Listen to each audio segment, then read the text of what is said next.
ಮತ್ತೊಂದು ಅಪ್ಡೇಟ್ ಲಭ್ಯವಾಗ್ತಾ ಇದೆ. ಸಿಟಿ ರವಿ ಅವರ ಬಂಧನ ವಿಚಾರಕ್ಕೆ ಸಂಬಂಧಪಟ್ಟಂತೆ ಸಿಟಿ ರವಿ ವಿರುದ್ಧದ ಆರೋಪಕ್ಕೆ ಟ್ವಿಸ್ಟ್ ನೀಡಿದ್ದಾರೆ ಸಭಾಪತಿ. ರವಿ ಬೈದಿರುವ ವಿಡಿಯೋ ಆಡಿಯೋ ಫುಟೇಜ್ ಸಿಕ್ಕಿಲ್ಲ. ನಾನು ಆಡಿಯೋ ವಿಡಿಯೋ ಎಲ್ಲವನ್ನ ಕೂಡ ಚೆಕ್ ಮಾಡಿದ್ದೀನಿ, ಆಗ ಯಾವುದೇ ದಾಖಲೆ ಸಿಕ್ಕಿಲ್ಲ ಅಂತ ಸಭಾಪತಿ ಬಸವರಾಜ ಹೊರಟ್ಟಿ ಅವರು ಹೇಳ್ತಿದ್ದಾರೆ.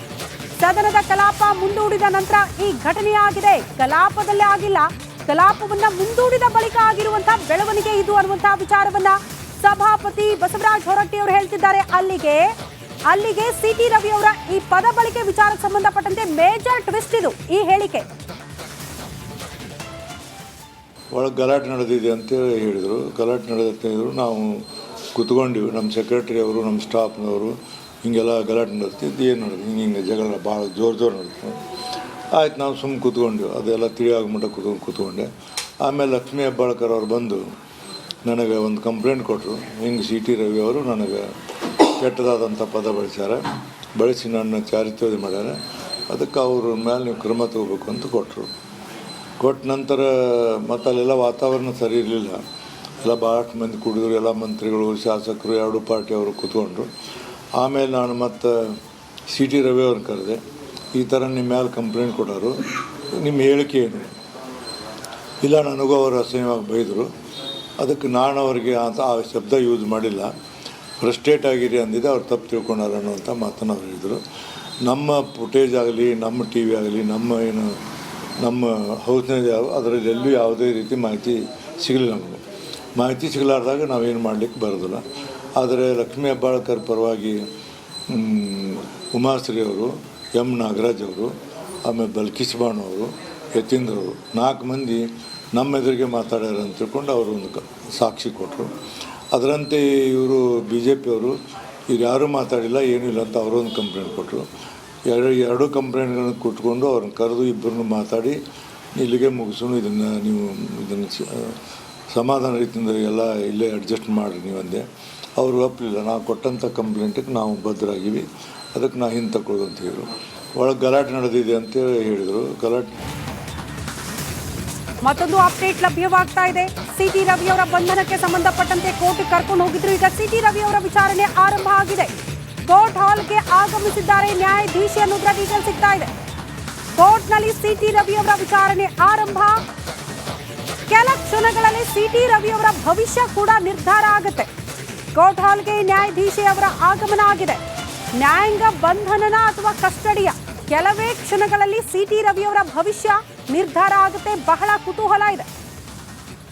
ಸಿಟಿ ರವಿ ಅವರ ವಿಚಾರಣೆ ಆರಂಭ.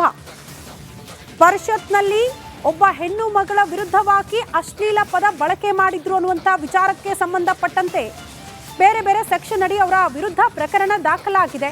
ಅದಕ್ಕೆ ಸಂಬಂಧಪಟ್ಟಂತೆ ಈಗ ಪೊಲೀಸರು 1 ವಾರ ಅಥವಾ 14 ದಿನಗಳ ಕಾಲ ಅವ್ರನ್ನ ಕಸ್ಟಡಿಗೆ ಕೇಳೋ ಸಾಧ್ಯತೆ ಇದೆ. ಕಸ್ಟಡಿ ಕೊಡಬೇಕಾ, ವಿಚಾರಣೆಯ ಅವಶ್ಯಕತೆ ಇದೆಯಾ, ಏನಿದು ಪ್ರಕರಣ ಅಂತ ನ್ಯಾಯಾಧೀಶರು ಅದನ್ನ ಪರಿಶೀಲನೆ ಮಾಡಿದ ಬಳಿಕ, ಅವಲೋಕಿಸಿದ ಬಳಿಕ ನ್ಯಾಯಾಂಗ ಬಂಧನಕ್ಕಾದರೂ ಒಪ್ಪಿಸಬಹುದು, ಅಥವಾ ಪೊಲೀಸರು ಕೇಳಿರುವ ಹಿನ್ನೆಲೆಯಲ್ಲಿ ಅವಶ್ಯಕತೆ ಇದೆ ವಿಚಾರಣೆಯದ್ದು ಅಂತ ಅನಿಸಿದ್ರೆ ಅವ್ರನ್ನ ಕಸ್ಟಡಿಗೆ ನೀಡೋ ಸಾಧ್ಯತೆ ಕೂಡ ಇರುತ್ತೆ.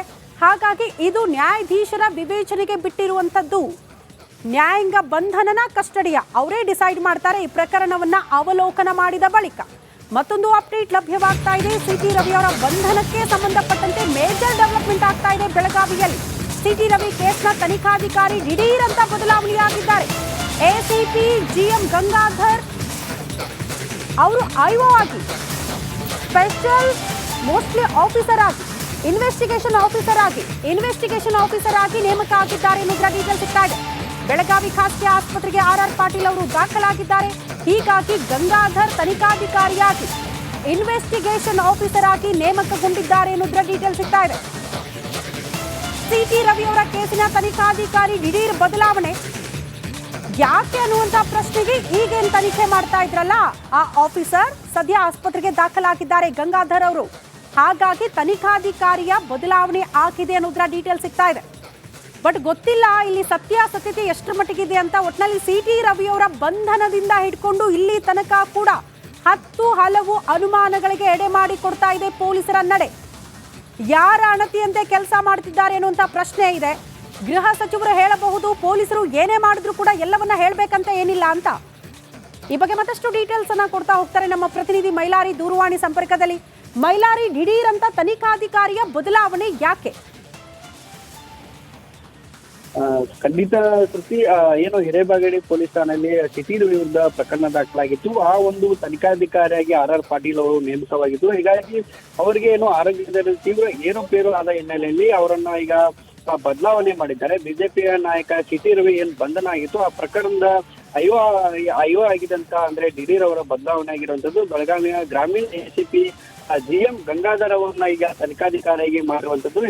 ಹಿರೇಬಾಗೇವಾಡಿ ಪೊಲೀಸರು ಏನು ಸಿಟಿ ರವಿ ಅವರನ್ನ ಬಂಧನ ಮಾಡಿದ್ರು. ಇದಾದ ನಂತರ ಖಾನಾಪುರ ಪೊಲೀಸ್ ಸ್ಟೇಷನ್ಗೆ ಕರೆದುಕೊಂಡಿದ್ರು. ಅಲ್ಲಿ ಕೂಡ ವಿಚಾರಣೆ ಆಗಿತ್ತು ಮತ್ತು ಇಡೀ ರಾತ್ರಿ ಎಲ್ಲ ಕೂಡ ಸಾಕಷ್ಟು ಹೈಡ್ರಾಮ್ ಆಗಿತ್ತು. ಮತ್ತು ಎಲ್ಲ ಇದರಿಂದ ಕೂಡ ಏನು ತನಿಖಾರಿ ಆಗಿದ್ದಂತ ಏನು RR ಪಾಟೀಲ್ ಅವರು ಏನು ಅಸ್ವಸ್ಥಗೊಂಡಿದ್ರು, ಅವರು ಆರೋಗ್ಯದಲ್ಲಿ ಏರುಪೇರಾಗಿತ್ತು. ಆಗ ಅವ್ರನ್ನ ಈಗ ಬೆಳಗಾವಿಯ ಬಿಮ್ಸ್ ಆಸ್ಪತ್ರೆಗೆ ಕೂಡ ದಾಖಲಿಸಿ ಚಿಕಿತ್ಸೆಯನ್ನ ಕೊಡಲಾಗ್ತಿದೆ. ಹಾಗಾಗಿ ತನಿಖೆಯಲ್ಲಿ ತೊಂದರೆ ಆಗಬಾರ್ದು ಅನ್ನೋ ನಿಟ್ಟಿನಲ್ಲಿ ಈ ಒಂದು ನಿರ್ಧಾರವನ್ನ ಏನು ತೆಗೆದುಕೊಂಡಿದ್ದಾರೆ. ಮತ್ತು ಬೆಳಗಾವಿಯ ಖಾಸಗಿ ಆಸ್ಪತ್ರೆಯಲ್ಲಿ RR ಪಾಟೀಲ್ ಅವರ ಚಿಕಿತ್ಸೆಯನ್ನ ಕೊಡಲಾಗ್ತಿದೆ. ಮತ್ತು ಈ ತನಿಖಾಧಿಕಾರಿನ ಬದಲಾವಣೆ ಮಾಡಿ ಆದೇಶವನ್ನ ಏನು ಬೆಳಗಾವಿಯ ಕಮಿಷನರ್ ಎಡಾ ಮಾರ್ಟಿನ್ ಅವರು ಹೊರಡಿಸುವಂತದ್ದು. ಈ ಸದ್ಯ ಬೆಳಗಾವಿಯ ಗ್ರಾಮೀಣ ACP ಆಗಿರುವಂತಹ ಗಂಗಾಧರ್ ಅವರು ತನಿಖಾಧಿಕಾರಿ ಆಗಿದ್ದಾರೆ. ಮತ್ತು ಈಗಾಗಲೇ ಓಕೆ ಮೈಲಾರಿ, ವಾಪಸ್ ಬರ್ತೀವಿ.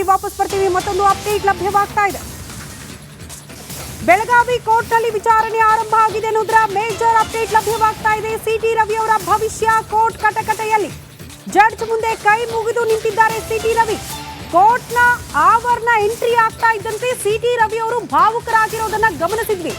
ನಿನ್ನೆ ಹೇಗಿತ್ತು ಅಂದ್ರೆ ಕೊಲೆಗಡುಕ ವರ್ಸಸ್ ಅಶ್ಲೀಲ ಪದ ಬಳಕೆ. ಇವತ್ತು ಲಕ್ಷ್ಮೀ ಹೆಬ್ಬಾಳ್ಕರ್ ಅವರ ಕಣ್ಣೀರು, ಈ ಕಡೆ ಸಿಟಿ ರವಿ ಅವರ ಕಣ್ಣೀರು.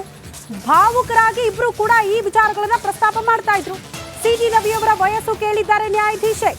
ನನ್ನ ವಯಸ್ಸು 58 ಅಂತ ಸಿಟಿ ರವಿ ಅವರು ಹೇಳಿದ್ದಾರೆ.